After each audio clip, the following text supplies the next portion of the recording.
有冇朋友珍惜機會想分享下，搶個咪嚟講下嘢？今日幾乎應該係嗰啲兒童音樂劇嘅始祖啊！嘅我用呢個名詞咯，我諗莫鳳儀校長唔會介意。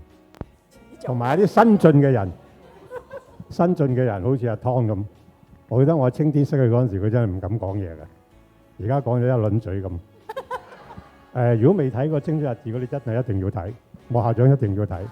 如果我哋將啲做音樂劇嘅人搬埋一齊做大啲，而家係好散啊！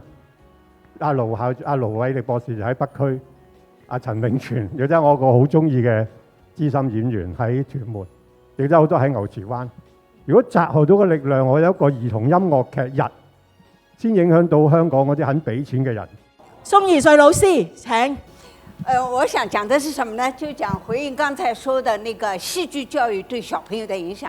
我教那個3年級的語文，就有一個男學生，從來不講話，就像你們兩位都講的，以前都沉默寡言。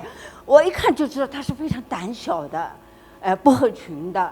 有一次呢，我們讀到《掩耳盜鈴》，那麼我們在討論要演的時候，哎呀，這個男孩子，我要演大門啊！這個媽媽帶了女兒來掛這個鈴的時候，這個男孩子啊，從來沒有表情的，笑得多開心哦！他門上有個鈴呢，他好開心哦。到小偷來偷的時候啊，他怒目金剛，而且要去咬他了，要去咬那個小偷了哦！哎呀，精彩的嘞！我們大家都拍爛了手掌。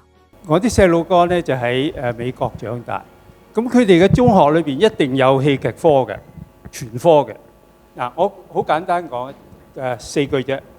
戲劇對我哋最重要嘅咧，就訓練我哋每一個人嘅 communication skill。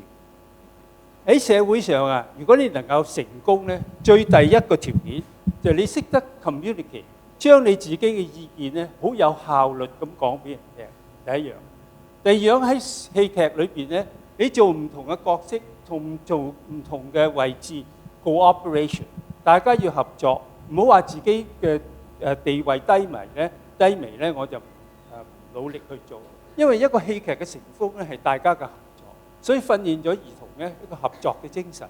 咁第3點咧就係當你做戲嘅時候咧，你將你自己 put yourself into someone else's shoe， 咁啊造成你一個咧能夠對人了解同埋同情，同埋你知道人哋係點樣想咧，你先至可以對人嘅。我講嘅。多謝莫耀華教授。莫教授其實佢係訓練 MBA students 嘅，多謝你。